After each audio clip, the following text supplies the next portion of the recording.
In this tutorial, I will share with you how you can open your AutoDS accounts. So all you have to do, go to Google, search for AutoDS, this keyword, scroll down, click on register, this option, and then you will redirected to this page.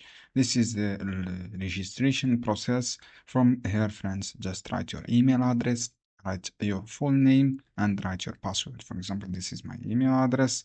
Write your full name, write your password. Make sure I write a strong and good password, and then click join. As you can see here, I click join now. This is for join now. Click join.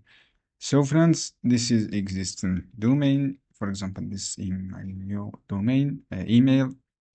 Just click a join and wait a few seconds.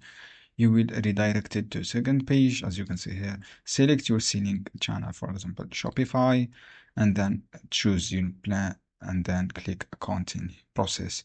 This is how you can do, friends. I hope this guide helpful for you. Don't forget to give like and give share this video.